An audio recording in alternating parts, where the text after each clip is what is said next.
Hello दोस्तों, कैसे हो आप लोग। आज की स्टोरी इंडिया की ही एक अर्बन लीजेंड फयाज की चुड़ैल के बारे में होने वाली है। वीडियो स्टार्ट करने से पहले मैं एक छोटी सी रिक्वेस्ट करना चाहता हूँ कि हम लोग जल्द से जल्द 100 सब्सक्राइबर्स तक पहुंचे।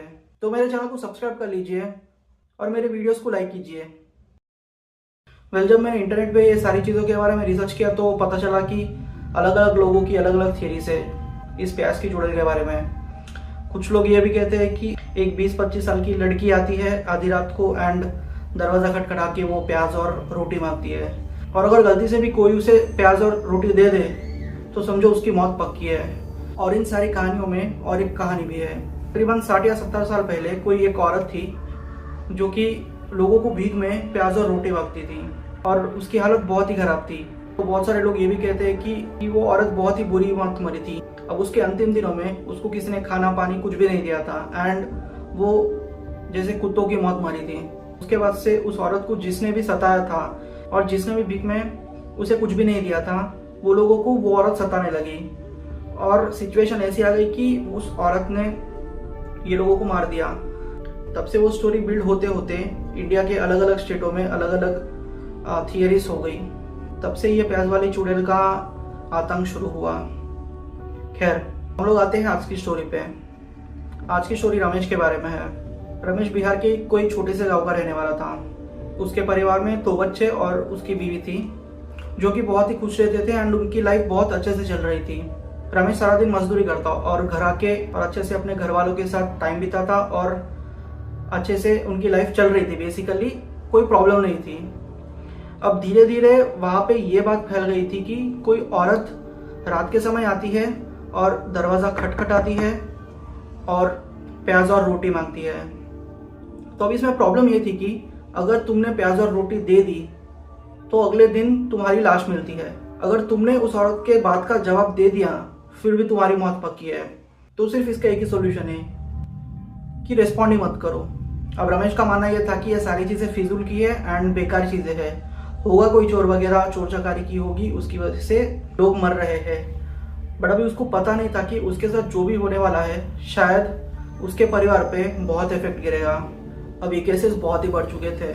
लोग कह रहे थे कि आधी रात को एक औरत आती है और वो दरवाज़ा खटखटाती है एंड अगर गलती से भी उसको कुछ भी दे दिया तो दूसरे दिन उस घर में जो भी आदमी होता है या फिर बच्चा होता है यानी लड़का होता है उसकी मौत पक्की होती है।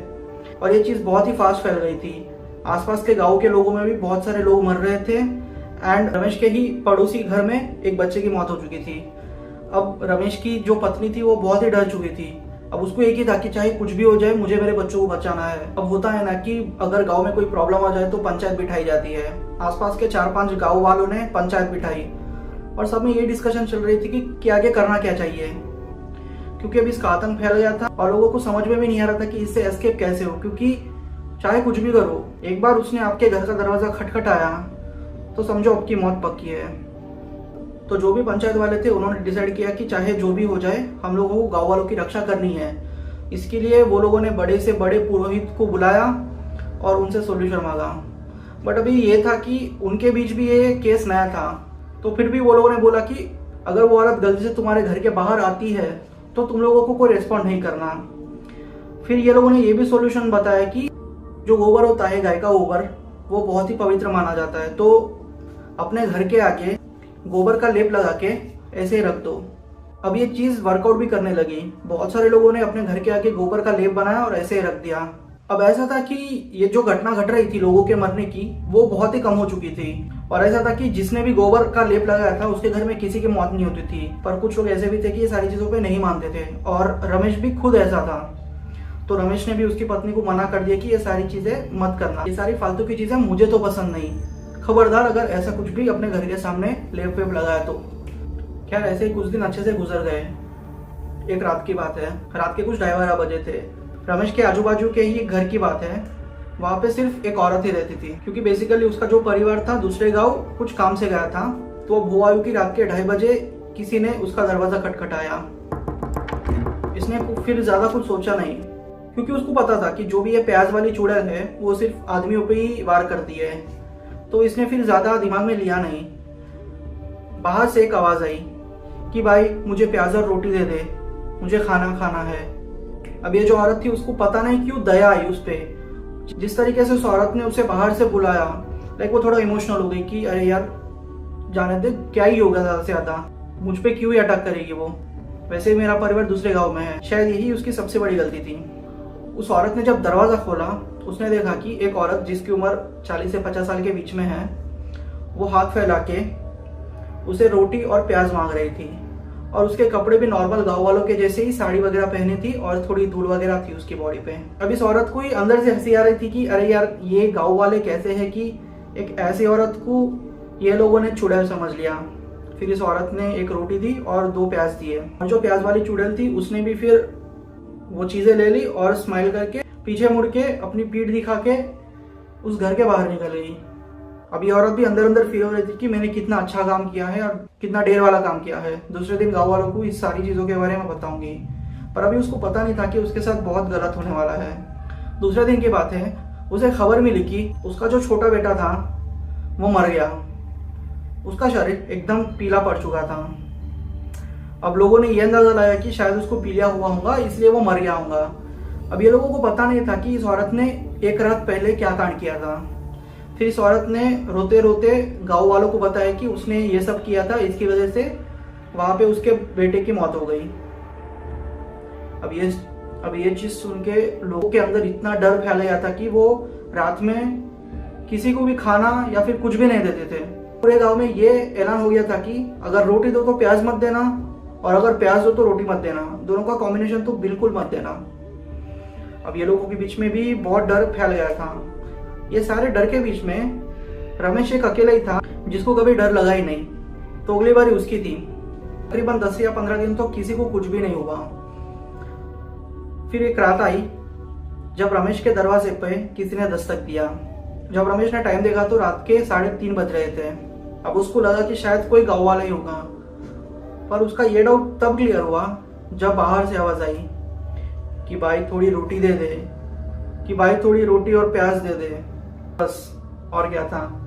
ये लोग क्लियर हो गए थे कि ये पक्का प्याज वाली चुड़ैल है। अब रमेश को पता नहीं क्या हुआ, वो दरवाजा की ओर दरवाजा खोलने चले गया। उसने हाथ में डंडा पकड़ा और बोला कि आज चाहे कुछ भी हो जाए, इसको मैं मार ही दूंगा, ये पूरा सिलसिला ही खत्म हो जाएगा। जो चीज से ये लड़ना चाहता है वो तो इंसान ही नहीं। अब उसकी पत्नी ने उसे खींच के रोकने की कोशिश की, पर उसने अपनी पत्नी को ही धक्का मार दिया और दरवाजा खोल के जोर जोर से चिल्लाने लगा।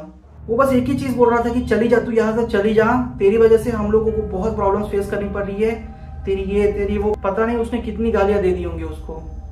उस औरत ने कुछ भी नहीं कहा, वो सिर्फ मुस्कुराई और फिर कहीं अंधेरे में ही गायब हो गई। अब रमेश को उस रात तो कुछ नहीं हुआ, मगर जब उसकी पत्नी ने उसे उस सुबह में उठाने की कोशिश की तो रमेश कभी नहीं उठा। फिर जांच करने पर पता चला कि रमेश की मौत हो चुकी है और उसका शरीर भी पीला पड़ चुका था। अब सब लोग समझ गए थे कि प्याज वाली चुड़ैल से तो बचना बहुत मुश्किल है। फिर यह बात भी आग की तरह फैल गई कि प्याज वाली चुड़ैल को गालियां भी नहीं देनी। अब से आज तक प्याज वाली चुड़ैल का आतंक चल रहा है। एंड मेरे हिसाब से तकरीबन 20-30 साल हो गए कि किसी के साथ ये प्याज वाली चुड़ैल वाली घटना नहीं घटी। खैर, ये थी रमेश की स्टोरी। तो जैसा कि मैंने आपको बताया था कि एक और स्टोरी है जो कि प्याज की चुड़ैल के बारे में बहुत फेमस है। एक 20-25 साल की लड़की लोगों के दरवाजे को खटखटाती है और लोगों को रोटी और प्याज मांगती है और फिर उनको मार देती है। फिर इसकी स्टोरी ये थी कि वो एक मजदूरी का काम करती थी और उसको प्याज और रोटी खाना बहुत पसंद था। अब जाहिर सी बात है कि लेबर्स के लिए उस टाइम पे अच्छा खाना खाना थोड़ा मुश्किल था। तो हुआ यूँ कि एक कॉन्ट्रैक्टर की नज़र उस पर पड़ी एंड उसके साथ उसने गलत किया। तब से उसकी आत्मा सिर्फ आदमियों को ही मारती है। फिर आज की स्टोरी भी कुछ ऐसी ही है। ये स्टोरी मयंक की है। मयंक अपने परिवार के साथ गांव में ही रहता था एंड उस टाइम पे ये स्टोरी बहुत फेमस हो गई थी कि कोई औरत आती है और घर का दरवाजा खटखटा के लोगों को मार देती है। अब उसके सारे गाँव वालों ने गोबर से घर के आगे ओम नमः शिवाय लिख दिया था, तो इसने भी ओम नमः शिवाय लिख दिया था और उसने सोचा कि शायद वो औरत उसके घर के सामने नहीं आएगी। पर अब ऐसा था कि कुछ रीजंस की वजह से उसके घर के सामने जो भी वो लिखा हुआ था वो मिट गया था। एंड उसी रात को वो औरत यानी प्याज वाली चुड़ैल उसके घर के आगे आई और दरवाज़ा खटखटाने लगी। अब इसने सोचा कि ये पक्का प्याज वाली चुड़ैल तो हो ही नहीं सकती, क्योंकि उसने घर के सामने गोबर से ओम नमः शिवाय लिखा है, तो डरने की कोई बात ही नहीं है। मगर यह फैसला उसका सबसे घटिया फैसला होने वाला था। जैसे उसने दरवाज़ा खोला, उसने देखा कि एक 20-22 साल की लड़की खड़ी है, जिसके मतलब कपड़े वगैरह कुछ फटे हुए हैं एंड उसका हुलिया देख के लग रहा था कि वो कोई काम वगैरह करती है। तो उस लड़की ने भी इससे प्याज और रोटी मांगी और उसने कहा कि मैं यहाँ पे मजदूरी करने आई हूँ और मेरे पास खाना वगैरह नहीं है। अब इसने ज़्यादा कुछ सोचा नहीं, क्योंकि वो पक्का 100% श्योर था कि ये पक्का चुड़ैल तो नहीं हो सकती। अब जैसे ही इसने रोटी और प्याज देने की कोशिश की, उसको पता नहीं कुछ अलग सा फील हुआ, बट फिर भी इसने सोचा कि ये चुड़ैल तो नहीं होगी, बेचारे को दे देते हैं। अब उसने तो उसको दे दिया और वो वहाँ से चले गई। दूसरे दिन वो जब उठा तो उसका बेटा मरा पड़ा था और उसकी बॉडी भी पीली हो चुकी थी और उसको उसकी गलती का एहसास हुआ, मगर अभी कोई फायदा नहीं था क्योंकि उसका बेटा उसने खो दिया था। खैर, ये तो बहुत साल पहले की कहानी है। वैसे आपको ये 2 स्टोरीज कैसी लगी? अगर आपको ये 2 स्टोरीज पसंद आई हो तो प्लीज़ मेरे चैनल को सब्सक्राइब कर लीजिए और मेरे बाकी वीडियोस भी देखिए। और आगे भी बहुत सारी ऐसी स्टोरीज आने वाली है। तो मिलते हैं अगले वीडियो में, तब तक के लिए बाय बाय दोस्तों।